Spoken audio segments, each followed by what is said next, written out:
네, 샬롬. 예배 자리 가운데 잘 오셨습니다. 오늘도 우리를 온전케 하시는 그 주님을 소망하며 말씀 가운데 나아가도록 하겠습니다. 함께 우리가 오늘 이 시간에 은혜 나눌 하나님의 말씀은 요한복음 1장 35절에서 42절의 말씀입니다. 요한복음 1장 35절에서 42절의 말씀을 저와 여러분이 교독하도록 하겠습니다. 요한복음 1장 35절에서 42절의 말씀을 교독합니다. 또 이튿날 요한이 자기 제자 중 두 사람과 함께 섰다가 거내심을 보고 말하되 보라, 하나님의 어린 양이로다. 두 제자가 그의 말을 듣고 예수를 따르거늘 예수께서 돌이켜 그 따르는 것을 보시고 물어 이르시되 무엇을 구하느냐. 이르되 랍비여 어디 계시오니까 하니 랍비는 번역하면 선생이라. 예수께서 이르시되 와서 보라. 그러므로 그들이 가서 계신 데를 보고 그날 함께 거하니 때가 10시쯤 되었더라. 요한의 말을 듣고 예수를 따르는 두 사람 중 하나는 시몬 베드로의 형제 안드레라. 그가 먼저 자기의 형제 시몬을 찾아 말하되 우리가 메시아를 만났다 하고, 메시아는 번역하면 그리스도라. 데리고 예수께서로 오니 예수께서 보시고 이르시되 내가 요한의 아들 시몬이니 장차 게바라 하리라 하시니 게바는 번역하면 베드로라. 아멘. 아멘. 네. 한 사람의 생애는 누구를 만나느냐에 따라서 많은 다른 결과를 가져오는 것을 보게 됩니다. 어떤 사람들은 그 만남이 부모를 잘 만나서 부모로부터 좋은 만남으로 시작되어서 상당히 괜찮은 삶을 살아가다가 결혼을 통해 사람을 만났는데 그것이 제대로 좋지가 않아서 인생 전체가 어렵게 되는 경우를 보게 됩니다. 반면에 그와 반대의 경우도 우리는 많이 보게 됩니다. 이처럼 만남은 중요합니다. 여러분, 예배는 무슨 시간입니까? 예배는 우리가 하나님을 만나는 시간입니다. 우리의 대제사장 되시는 예수 그리스도를 통해서 하나님 앞에 나아가는 그 하나님을 만나는 시간입니다.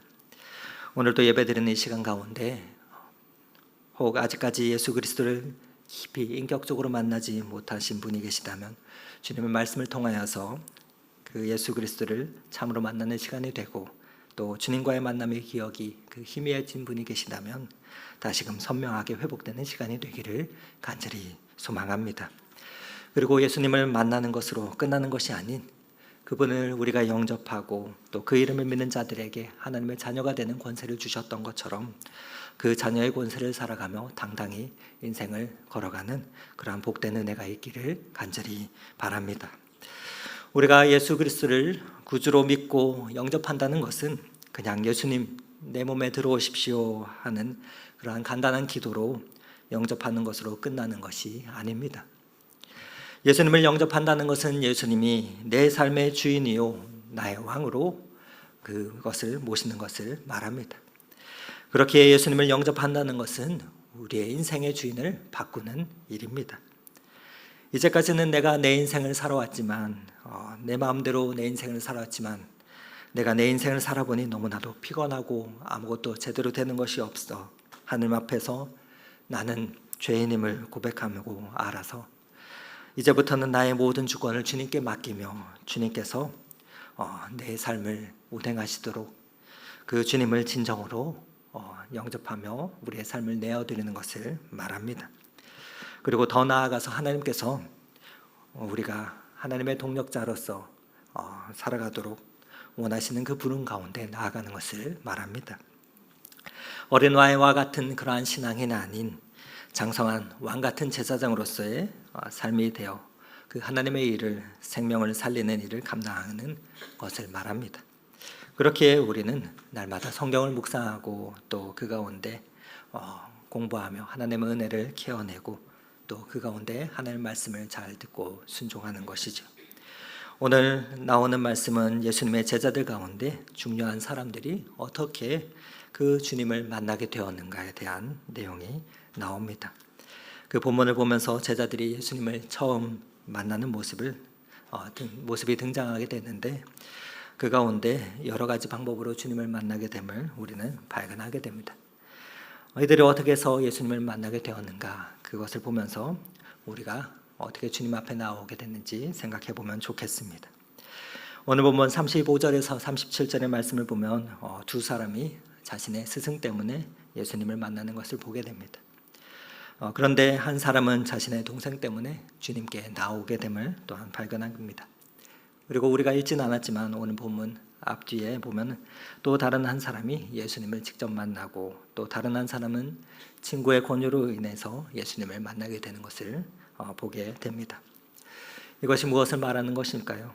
이것은 우리가 주님을 만나는 그 방법과 또 채널인 여러 가지라는 것을 보여주는 것입니다. 그 가운데 중요한 것이 있다면 그것은 무엇이냐? 부르심은 관계를 통해서 온다는 것입니다. 저와 여러분, 우리 모두는 누군가를 통해서 주님을 만나게 되었습니다. 그리고 그 주님을 만나고 고백하게 되었습니다. 우리는 모두 주님을 만나는 방법들이 다 다릅니다. 하나님께서는 우리의 인생 가운데 찾아오십니다. 그러나 어떠한 방법이든지 간에 우리가 만난 주님은 한 분이십니다. 오늘 본문에는 예수님은 갈릴리 어부 출신인 안드레와 그의 형제 시몬 베드로를 만나시는 장면이 나오게 됩니다. 40절 말씀입니다. 요한의 말을 듣고 예수를 따르는 두 사람 중 하나는 시몬 베드로의 형제 안드레라라고 말하고 있습니다. 무엇입니까? 이스라엘 백성들이 그토록 기다리던 메시아, 사모하던 메시아가 바로 예수님이라는 그 세례 요한의 말을 듣고 이를 통해서 안드레가 먼저 주님을 따랐음을 알 수 있습니다. 그리고 제일 먼저 안드레는 그의 형제였던 베드로에게 메시아를 예수님을 소개함으로써 그를 예수님께 인도하고 있음을 보게 됩니다. 그렇게 그의 형제 중 가족 중 형제를 예수 그리스도에게 인도하고 있는 것입니다. 우리는 삶의 현장에서 그리고 관계를 통해서 예수님께 나아가게 됩니다. 예수님께서도 그의 제자들을 이렇게 부르시고 계십니다. 그리고 그렇게 나온 베드로에게 예수님은 기다렸다는 듯이 이렇게 말씀하십니다. 내가 요한의 아들 시몬이니 장차 개바라 하리라 라고 말입니다. 이는 사람이 사람을 이끌어오는 것 같지만 그 결국은 하나님의 인도하심이라는 그러한 말입니다. 오늘 예배 자리에 나오신 저와 여러분 우리 모두가 성도님들 한 분 한 분은 모두 하나님의 인도하심을 받는 자임을 고백할 수 있기를 바랍니다.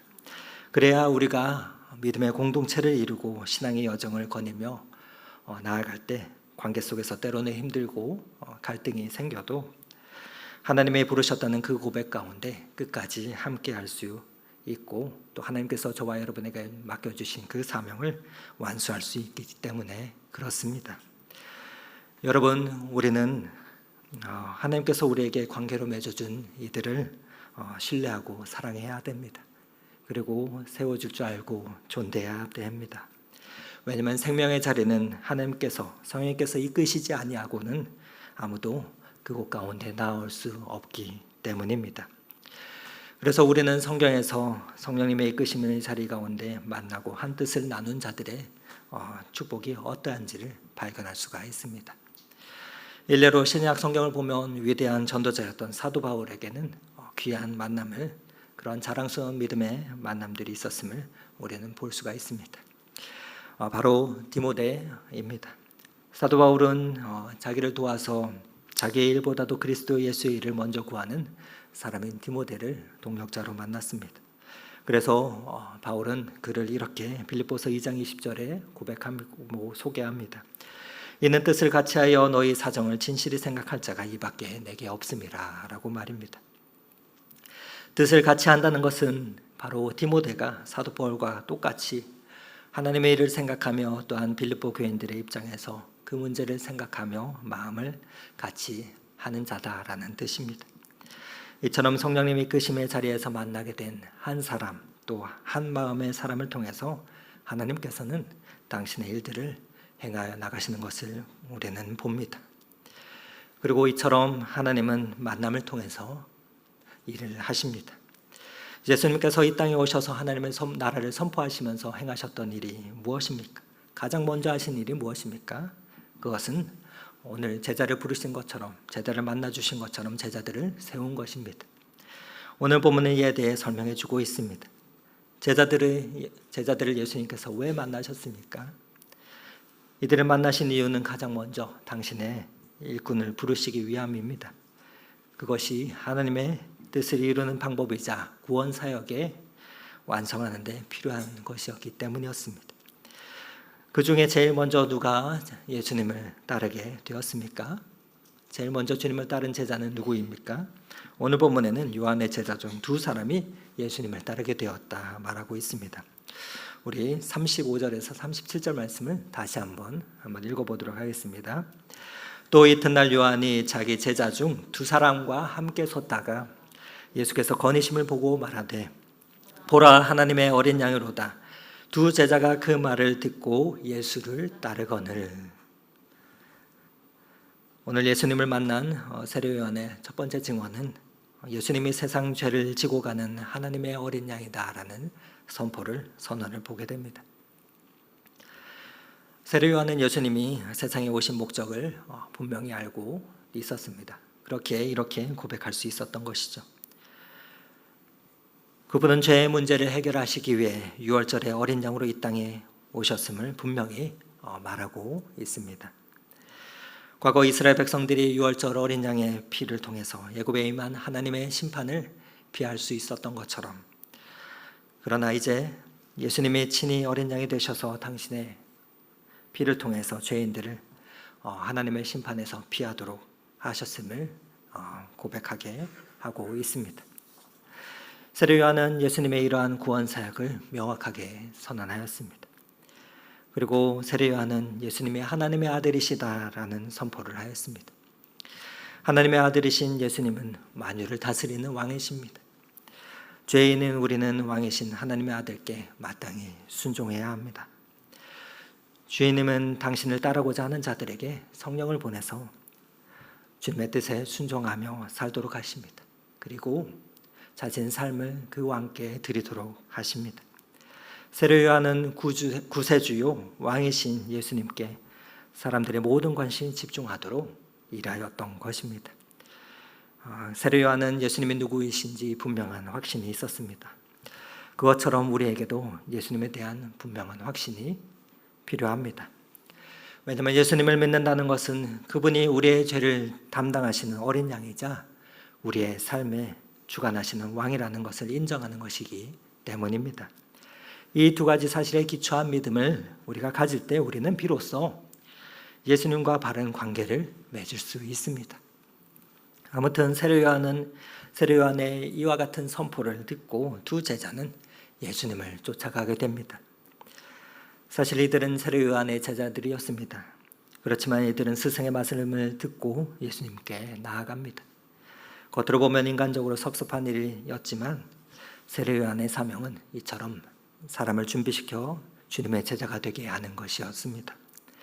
주님과 함께 그 복음의 사역을 감당할 사람들을 준비했던 것입니다. 그런데 이렇게 나온 이들을 향해서 주님께서 오늘 무엇라 물으십니까? 38절과 39절의 말씀인데 저와 여러분이 한 목소리로 함께 봉독하도록 하겠습니다. 예수께서 돌이켜 그 따르는 것을 보시고 물어 이르시되 무엇을 구하느냐? 이르되 랍비여 어디 계시오니까 하니 랍비는 번역하면 선생이라. 예수께서 이르시되 와서 보라. 그러므로 그들이 가서 계신 데를 보고 그날 함께 거하니 때가 10시쯤 되었더라. 아멘. 예수님께서는 자기를 따르러 나오는 자들에게 이렇게 물으셨습니다. 무엇을 구하려 오느냐라고 말합니다. 그들의 영적 갈망에 대해서 물으신 것입니다. 그리고 예수님은 어디에 계시는지 묻는 그들에게 이렇게 말씀하십니다. 와서 보라라고 말씀하십니다. 여러분, 지금 주님께서 여러분을 보시며 저와 여러분을 보시며 오늘 왜 교회에 나왔느냐 하고 물어보신다면 여러분들은 뭐라 말하시겠습니까? 너희들이 나를 따라오는데 무엇을 구하려고 따라오느냐 하고 물으시면 여러분들은 어떻게 오늘 대답하시겠습니까? 예수님 당시에 대부분의 사람들은 무언가를 조직하고 단체를 만들 때 이러한 타이틀을 내걸었습니다. 바로 이스라엘의 독립을 위하여라는 타이틀을 말입니다. 그것은 그들의 유대인들의 마음속에 사무친 소원이었기 때문에 그렇습니다.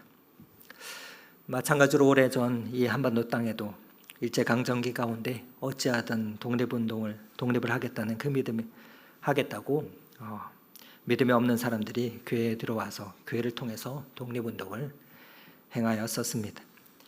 그래서 독립운동가 중에는 많은 사람들이 기독교인이었습니다. 그러나 교회에 들어와서 그렇게 행하다가 그 사람들이 예수님을 믿게 되었습니다. 오늘도 교회에 나오는 사람들의 목적과 동기는 다양합니다. 어떤 사람들은 교회에 나가면 병이 낫는다는 그 말을 듣고 교회에 나온 사람들도 있습니다. 물론 우리가 주님을 만나면 병이 낫기도 합니다. 그러나 병이 낫는 것은 예수님을 만나는 그 목적은 아닙니다. 또 어떤 사람들은 예수님 믿으면 행복해진다고 하여서 나오기도 합니다. 그리고 가정이 평안하여진다는 그 목적을 가지고 예수님께 교회에 나오기도 합니다. 그렇습니다. 예수님을 진정으로 믿으면 평안해집니다. 그리고 행복해집니다. 그러나 어떤 사람들은 또 너무나도 외로워서 사람을 사귀기 위해 이렇게 교회에 나오는 자들도 있습니다. 사람 사귀러 연애하러 교회에 왔다가 결혼도 하고 직분도 받는 사람들도 있습니다. 그러나 그것이 예수님을 만나는 궁극적인 목적이 될 수는 없습니다. 그것이 우리의 목적이 되어서는 안 됩니다. 예수님께서는 제자들을 보며 왜 나를 따라오려느냐 하고 물으셨을 때 제자들은 이렇게 대답했습니다. 주여 어디 계십니까? 라고 말입니다. 그 말은 우리 주님께서 계시는 그 장소가 굉장히 좋은 곳이기 때문에 그곳에 내가 따라가겠다는 그러한 말이 아닙니다. 여기서 주여 어디 계십니까? 하고 제자들이 물었던 것은 우리는 다른 그 무엇을 원하는 것이 아니라 주님만을 원합니다 라는 고백이었습니다. 우리가 주님을 모시기 바랍니다 라는 그러한 고백이었습니다. 그렇습니다. 예수님을 믿으면 무엇을 얻는다더라 라는 것을 중심으로 우리가 예수님을 따르는 것이 아닌 우리는 주님을 내 구주로 모시기 원하여서 주님을 따르기 원합니다 라고 고백할 수 있어야 합니다. 왜냐하면 그 속에 모든 것이 다 있기 때문입니다. 그리스도는 전능자이시며 그리스도는 하나님의 아들이시기 때문에 그 안에 모든 것이 다 있습니다. 이를 이러한 도식으로 우리는 표현해 볼 수가 있습니다. 내가 주님을 만나면 우리는 모든 것이 됩니다. 그러나 우리 안에 예수 그리스도가 없으면 우리는 아무것도 아닙니다. 우리가 그리스도를 얻으면 모든 것을 얻고 그리스도에 이르면 우리는 모든 것을 잃게 됩니다. 그래서 어떤 사람들은 이렇게 말합니다. 가방 속에 돈도 있고 보석도 있고 시계도 있고 중요한 것들이 다 들었으면 그 가방을 얻으면 다 얻는 것인데 무엇하러 돈 주세요, 무엇 주세요, 무엇 주세요 할 필요가 있냐라고 말합니다. 주여 나는 당신을 원합니다. 주님을 내 구주로 모시기 원합니다. 라는 고백이 우리에게는 그래서 필요합니다. 그것이 참으로 주님을 따르는 길이고 올바로 주님을 믿는 것이기 때문입니다. 그래서 오늘 이 말씀에서 제일 중요한 것은 동일하게 우리가 무엇을 원하고 있는지를 주님께서 동일하게 우리에게 물으신다는 것입니다. 그렇게 오늘 예배 자리 가운데 나온 우리에게 주님께서는 내가 무엇을 원하느냐 물으시는데 그 물음에 우리는 온전히 답할 수 있어야 될 것입니다. 내가 무엇을 원하느냐 하나님께서 물으셨을 때 솔로몬은 간절히 기도하며 이렇게 대답했습니다. 하나님께서 맡겨주신 사명을 감당할 지혜를 주십시오 라고 말입니다. 그러자 하나님께서는 그 기도가 하나님의 마음에 합한 자라 칭찬하시며 구한 것만이 아닌 다른 모든 것들을 주셨음을 우리는 성경을 통해서 잘 알고 있습니다. 마찬가지로 오늘 본문에 나오는 안드레와 요한에게 예수님께서는 내가 무엇을 원하느냐 물으십니다. 그때 이들은 이렇게 대답했음을 봅니다. 주여 어디 계십니까? 하고 응답합니다. 그것은 주님을 우리가 모시고 살기 원합니다. 그것이 초막이든 궁궐이든 주님이 오시면 우리가 거기가 하나님의 나라인 줄 알고 거기 살고 싶습니다. 라는 고백이었던 것입니다. 주님은 그것을 기뻐하셨습니다. 그래서 그들에게 인생의 모든 문제를 해결하게 하시며 또 새로운 비전을 주셨습니다. 그들의 삶의 모든 순간이, 그들의 삶의 모든 것이 바뀌는 순간을 그들은 경험하게 되었습니다. 바르기는 저와 여러분의 삶도 이 제자들처럼 주님을 내 구주로 온전히 모시며 그것을 삶의 목적으로 삼아 그 가운데 주님께서 주시는 놀라운 평안과 기쁨을 누리는 삶이 되기를 간절히 소망합니다. 하나님께서 왜 그렇게 우리에게 만나주시며 우리를 부르셨습니까? 그것은 모든 복음서의 마지막에 나옵니다. 왜 우리를 주님께서 부르셨는가? 성경에는 주님이 어디 계십니까? 그렇게 고백하는 이들에게 주시는 꿈이 있습니다. 그 비전이 있습니다. 마태복음 28장 18절에서 20절의 말씀입니다. 그러므로 너희는 가서 모든 민족을 제자로 삼아 아버지와 아들과 성령의 이름으로 세례를 베풀고 내가 너희에게 분부한 모든 것을 가르쳐 지키게 하라. 볼지어다 내가 세상 끝날까지 너희와 항상 함께 있으리라 하시니라 라고 말입니다. 주님 어디 계십니까? 고백하는 이들에게 하나님께서 주셨던 꿈은 이것이었습니다. 가서 제자를 삼아 세례를 베풀고 가르쳐 지키게 하라 라는 메시지였습니다. 이 메시지가 마음에 새겨져 있다면 우리는 하나님의 일을 행하는 자들이 되고 그 주님의 꿈을 꾸는 자들이 됩니다. 하나님의 비전을 품은 자들이 됩니다. 하나님이 우리에게 복을 주시는 것은 이 꿈을 이루기 위해서, 그 꿈을 이루시기 위해서 주신 것입니다. 하나님께서는 우리로 하여금 그 비전을 품게 하십니다. 그리고 그 꿈을 꾸기를 원하십니다. 이 비전은 하나님을 사랑하는 제자들의 공동체를 통해서 이루기를 원하십니다. 어떻게 말입니까? 하나님이 기뻐하시는 삶을 살아가는 모습을 통해서 말입니다. 이 비전을 이루기 위해서 우리의 할 일은 첫 번째로 주님께서 명하신 것처럼 나아가는 것입니다. 가라입니다. 기독교의 진리는 한마디로 가라입니다. 열방을 향해서 나아가는 것입니다. 하나님은 아브라함에게 갈대아 우르를 떠나라 말씀하시며 지시한 땅으로 가라 명령하셨습니다. 그리고 그 명령을 받은 아브라함은 갈 바를 알지 못하였지만 그럼에도 불구하고 가족들을 이끌고 자신의 본토를 떠났습니다. 이것이 바로 믿음입니다. 또 하나님은 모세에게 이집트로 가서 이스라엘 민족을 이끌어내라, 그리고 적과 꿀이 흐르는 땅으로 가라 말씀하셨습니다. 하나님께서는 여호수아에게 가나안 땅으로 진격하라 명령하셨습니다. 그리고 성경의 모든 예언자들에게 도망 다니지 말고 내가 명하는 곳으로 나아가 또 이스라엘 백성에 가서 열방에 가서 예언하라 말씀하셨습니다. 이처럼 부름받은 신앙은 우리를 열방을 향해 나아가게 합니다. 예수님은 제자들에게 그래서 아버지께서 나를 보내신 것 같이 나도 너희를 보내노라 말씀하셨던 것입니다. 주님을 내 구주로 모시기 우리가 원합니다 라고 고백하는 이들이 있다면 그들로 하여금 나아가게 하십니다. 그리고 우리로 하여금 현실에 안주하게 말고 앞으로 나아가게 합니다. 왜냐하면 그리스도가 없는 가슴마다 선교지이고 그리스도가 있는 가슴마다 선교사이기 때문입니다. 우리는 그렇게 이 사실을 기억해야 합니다. 그리고 삶의 자리에서 모든 민족을 제자로 삼도록 하십니다. 모든 민족은 인종과 성별과 노약자 구분 없는 모든 인간을 말하는 것입니다. 성경에는 국가의 개념이 없습니다. 우리는 모든 국가를 가는 것이 아니라 모든 민족으로 가서 그들을 제자 삼아야 합니다.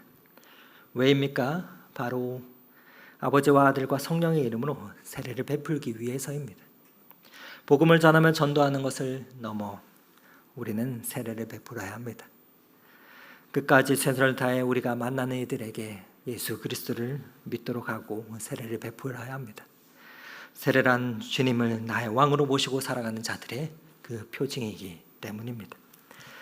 이 일을 위해서 우리는 예수님께서 분부하신 그것을 오늘도 배우고 가르치고 지키게 합니다. 그런 면에서 우리 모두는 날마다 배우거나 가르치는 자가 되어야 합니다.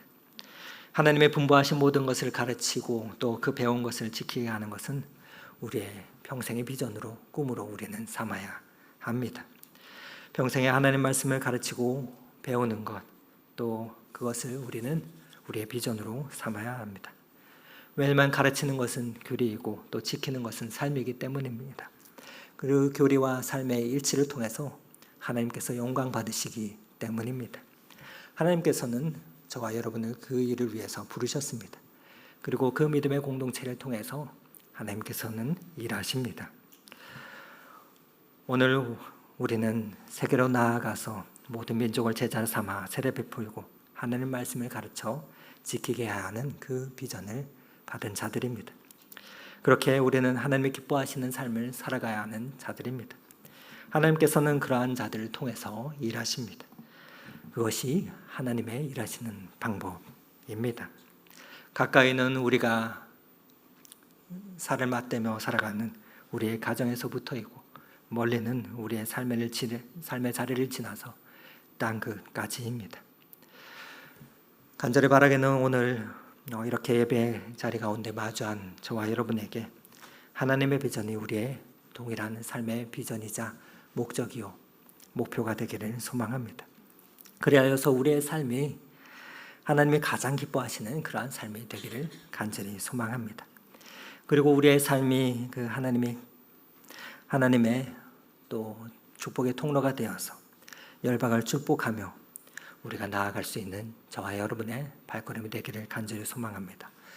가정으로, 직장으로, 또 삶의 자리로 땅끝까지 우리가 생명의 향기가 되어서 복음을 전하며 나아가는 그 축복의 발걸음이 저와 여러분의 삶의 발걸음이 되기를 간절히 원합니다. 그러한 복된 자들이 우리 교회 모든 성도님들의 삶이 되기를 간절히 원합니다. 평생의 그 신앙의 여정 가운데서 귀한 만남의 축복을 날마다 이어가며 또 하나님께서 그 가운데 주신 복을 누리며 우리에게 주신 그 꿈을 함께 꾸고 또 그 꿈을 이루어드리는 저와 여러분의 삶이 되시기를 오늘 이 말씀 의지하며 간절히 축원을 드립니다. 그렇게 그 일들을 감당할 때 하나님 우리의 동기와 우리의 목적과 삶의 방향이 하나님 다른 어떤 것이 아닌 오직 주님만이 되기를 간절히 소망합니다.